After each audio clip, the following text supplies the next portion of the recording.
الزمالك بيقدر يخطف الفوز الاول ليه في الدوري بعد مباراه، يعني كان الشوط الاول البنك الاهلي مسيطر سيطره تامه، بس لولا التغييرات السحريه الكابتن معتمد جمال اللي بالنسبه لي او في وجهه نظري هو رجل المباراه الاول بنزول شيكو بنزا واحمد ربيع اللي فعلا قلبوا الماتش.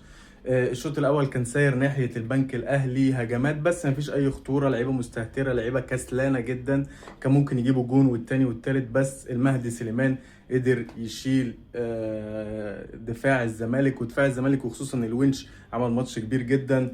الشوط الثاني الدنيا اتقلبت مره واحده، كابتن معتمد جمال فعلا يعني قدر يخطف او يسيب الكوره الشوط الاول للبنك الاهلي، وانا هخطفك الشوط الثاني. خطف ايمن الرمادي فعلا الشوط الثاني وقدر يحرز 3 اهداف من 3 تغييرات، يعني فعلا قدروا يقلبوا الماتش. وبالنسبه لي حسام اشرف فورمه وجاهز عن ناصر منسي اللي مش قادر يشيل رجله من على الارض.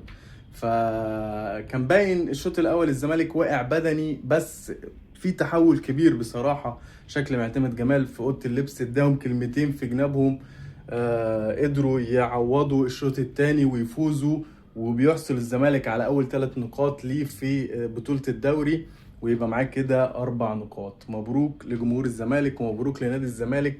بس هل يستمر الزمالك طول البطولة والبطولات التانية وخصوصا دوري أبطال أفريقيا بهذا المستوى؟ لو كمل كده بالمستوى ده واللعيبة واقعة بدني كده، بس يعني أنا شايف إن هم مش هيحرزوا حاجة ومش هيحققوا حاجة. بس فعلا الشوط التاني اختلف تماما بعد تغييرات وتدخل كابتن معتمد جمال.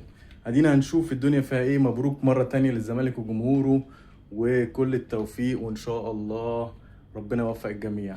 ولو وصلت لحد هنا تأكد ان انت على راسي، وما تنساش المتابعة واللايك والشير عشان يوصلك كل جديد.